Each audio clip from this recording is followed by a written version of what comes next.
With the purchase of a Wendy's Fun Pack meal, you'll receive a free Star Trek II, The Wrath of Khan movie poster. Imagine it. You get just the right size Wendy's hamburger, French fries, and soft drink or Frosty, plus this exciting color wall poster free.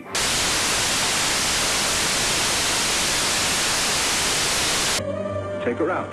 The adventure continues. You didn't expect to find me. The deadliest criminal in the galaxy is on the loose. He wants to kill me. And the battle lines are drawn. There he is. William Shatner, Leonard Nimoy, and Ricardo Montalban. Fire! Star Trek II. The big discoverer. Kill him. The Wrath of Khan. Next.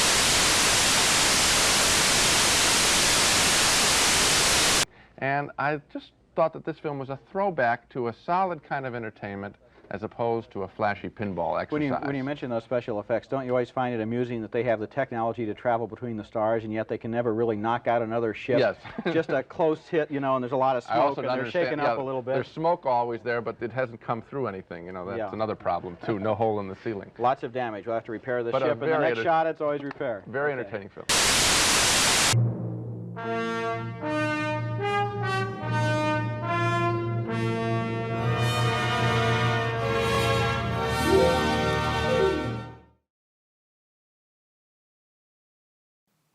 Hey everyone! For the next couple of weeks, we're going to be looking into the Star Trek Trilogy. That's right, we're talking The Wrath of Khan, The Search for Spock, and The Voyage Home. Though, funny enough, it's not the first movie that's included in this set, but actually Star Trek sequels 2, 3, and 4. And to an extent, I also like to count that number 6 arguably is a neat little epilogue, but I've already said my 2 cents about that on Vaulting, and you can check it out for what it is. These 3 movies are very specific because you just can't watch them individually without the other. Key plot elements and storylines are interwoven from Wrath of Khan into the later 2, so you can't just separate them individually. In today's world, very few trilogies actually work, and there's only a select few you can probably name off the back of your hand that actually feel so connected to each other. Back to the Future, some of the Universal Frankenstein movies, the original Star Wars trilogies, you get the idea. So I'm just going to say up front and provide my final verdict right away that these 3 are definitely worth checking out. Trust me, these 3 are absolutely worth the watch. You just can't see them individually without some of the others. And because there are key plot elements and storylines that are so well balanced between these 3 films, I should say for newcomers, spoiler alert from here on out, including the next 2. First, some quick context. With the success of Star Wars and Close Encounters of the Third Kind, Paramount Pictures wanted to get on the science fiction trend and decided to resurrect Star Trek into a major movie event. Key concepts and ideas for a scrap spin-off series would be the backbone of the motion picture, such as an alien anomaly that seeks to destroy the Earth unless it can find its creator. Not bad on paper, but the execution made Star Trek's first theatrical venture more like an experience such as 2001: A Space Odyssey, and less of a theatrical presentation. If you want my 2 cents, you can check out a more in-depth review I did on Vaulting. It's by no means a bad movie, but Lord, it can get pretty slow at times. As a result of the tepid critical reception, series creator Gene Roddenberry was denied any work on sequels or upcoming ones, despite submitting a story idea for the Klingons to go back in time and prevent the JFK assassination. As crazy of an idea as it sounds, I would have loved to see where that could have gone. Still, I'm thankful what we got instead was better. Studio executives felt the reason for Motion Picture's failure was the lack of a real villain. One series binge later, true story, producer Harve Bennett felt the character Khan from the episode Space Seed would make great villain material. And he was right. Not only did it enhance the unique rogue from the TV show, but also expanded upon the lore too.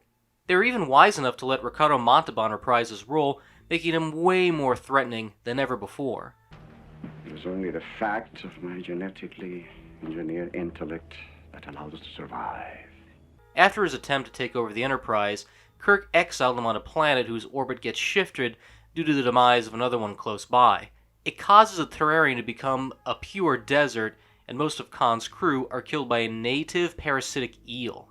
Worst of all, Khan's wife is among the many killed by this particular creature, and thus Khan seeks retaliation. What you see is all that remains of the ship's company. Marooned here 15 years ago by Captain James D. Kirk. He manages to get off the planet due to a passing starship, the Reliant, who are seeking testing ground for a special secret project. Two crew members, Captain Clark Terrell and Commander Chekhov, beam down for evaluation, and Khan sees this as an opportunity to escape his wasteland imprisonment, but not before controlling Terrell and Chekhov's minds by implanting larvae of the eel into their ears.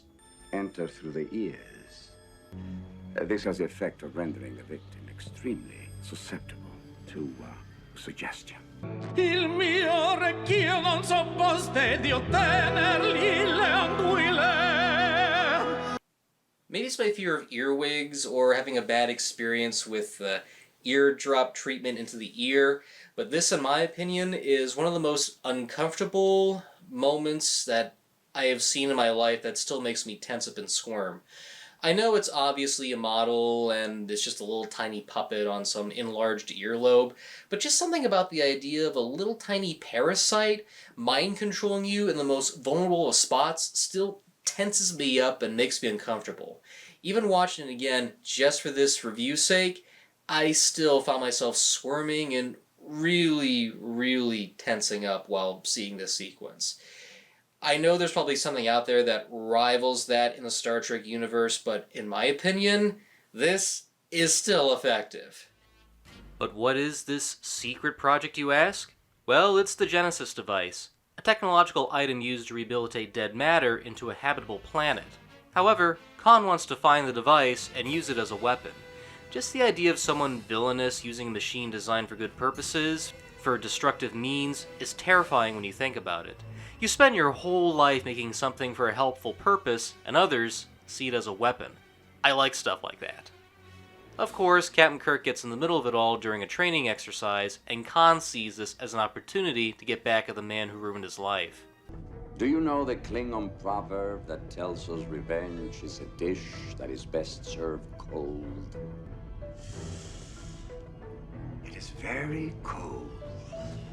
If that wasn't complicated enough, a past lover of Kirk, along with their son, worked on the Genesis project. So Khan needs Kirk to obtain the Genesis device, while also means to destroy his enemy. There is a lot of complicated cogs on this one, but that's the fun of it.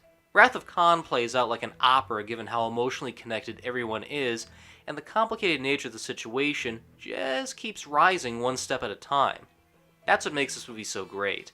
Everyone has a purpose to be there and feels crucial to the plot in some form. Wrath of Khan was also directed by Nicholas Meyer. For someone who had never seen a single episode of Star Trek, he was a good pick that was able to understand character relations and how to keep the narrative well structured. Some of the ideas he brought on really helped things out. When fan speculation arose as to whether Spock would die in this entry, Meyer suggested the movie to open with a simulation where Spock and key members seemed to perish. This also served as a nice piece of foreshadowing to Kirk's will. Position, heel myself. Is that all you gotta say? What about my performance?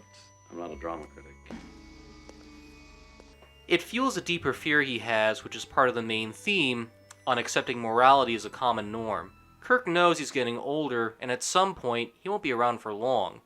Yet, there's this feeling of death waiting around every corner. Even if he attempts to avoid it, there's something inescapable.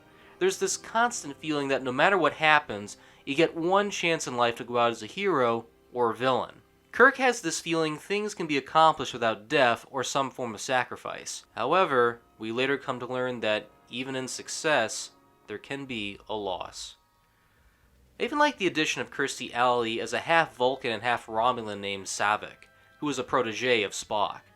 To have an outsider observe the workings of the Enterprise crew while questioning the difference between being heroic and going by the book strengthens another theme. When is it the right time to act by our own judgment, or do we just follow along?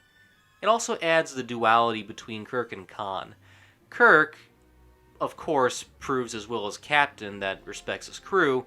Khan is the polar opposite who would rather see his enemy's demise in order to make his life better. I've heard you. And I wish to go on hurting you. I even like when his own crew desperately reminds him they have the upper hand, but Khan can't resist seeing his nemesis suffer first. It's agenda number 1, and he wants it out of the way quick. You do not need to defeat him again. He asks me.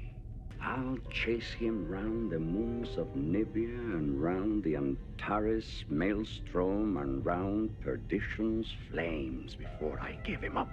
The one big negative that many will agree is how we never get to see these two fight face to face. One would expect a physical fight, but the space battles make up for it. It strengthens their scenes to be more based on a battle of wits as opposed to a battle of strength. So it definitely helps out when one tries to outsmart the other. And just when you think he has the last laugh, the other side has a major ace up their sleeve. What more can I say? Wrath of Khan is a worthy entry. Though in my opinion, the two main things that keep me coming back to it are exploring the themes of death and questioning the legacy that we leave behind.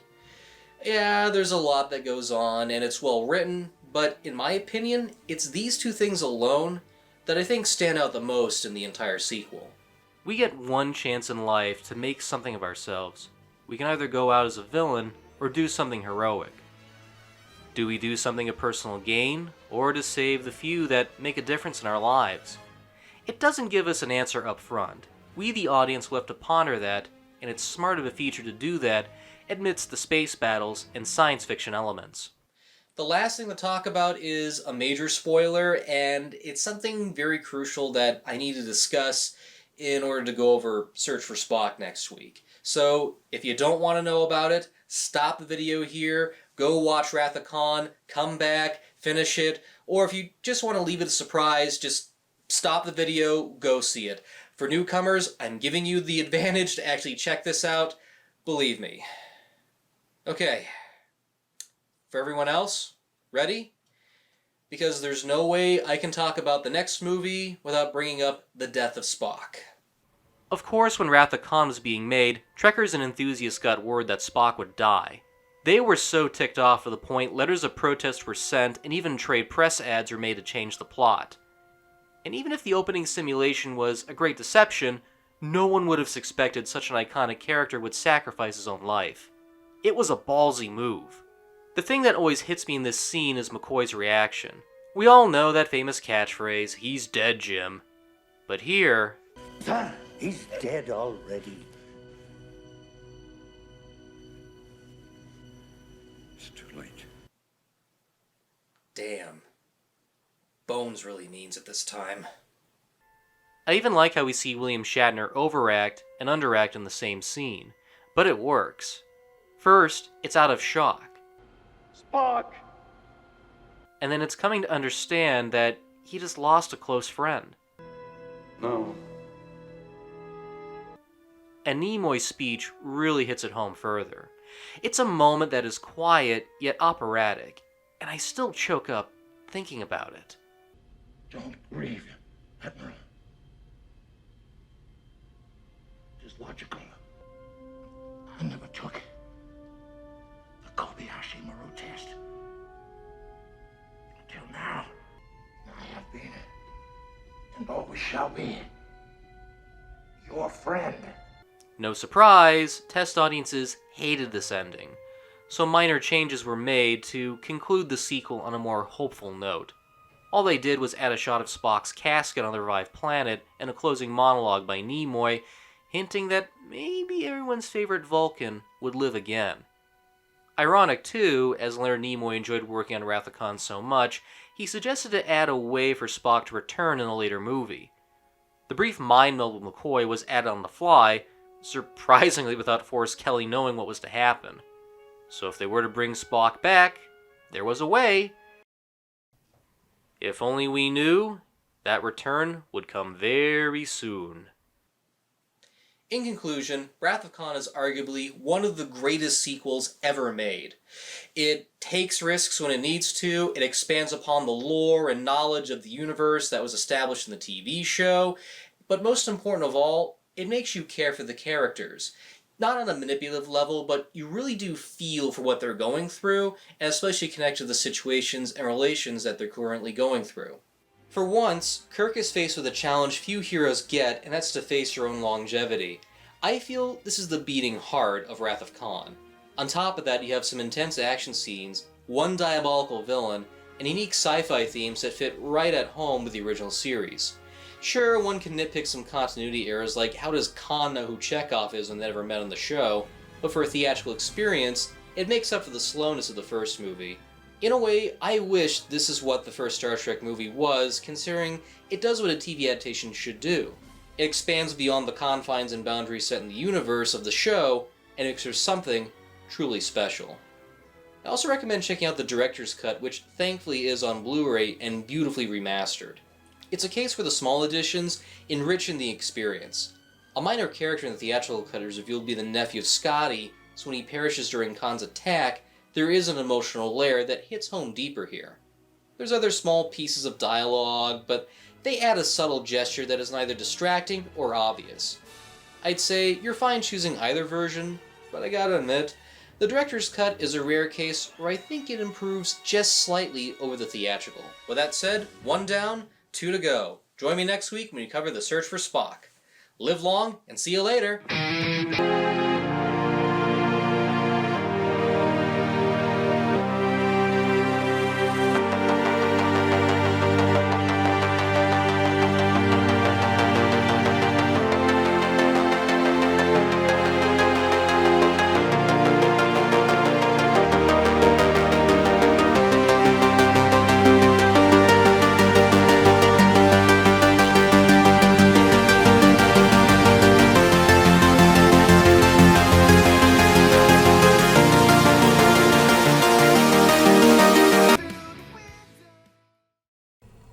Cut. I began to have second thoughts about the death of Spock. I had, as I said earlier, bought into it because I thought this will be the last of the Star Trek movies for sure, and which goes to the issue of whether or not I have precognition. The answer is no, I don't. I'm sometimes pretty good instinctively, but in this case, no one could foretell that we were going to do a whole bunch of movies. So when we began to make the film, and I began to realize that we had the kind of energy and we had the kind of chemistry amongst the cast and the storytelling opportunity that we used to have when we were making good Star Trek episodes, I began to wonder if indeed there might not be a future for Star Trek. And here I was committed to leaving it. So, because I'd committed to leaving it based on the notion or on the perception that this was going to be the last film. And now here we are making a film that promises a future for Star Trek rather than an end. So I began to be concerned about that. Now, Scott, on June 1st, Admiral James T. Kirk and the crew of the Enterprise take off on their greatest mission as they risk everything for the one thing that really matters, to find their friend. Join The Search. Star Trek III, The Search for Spock, rated PG. Starts Friday, June 1st at a theater near you. Check newspapers.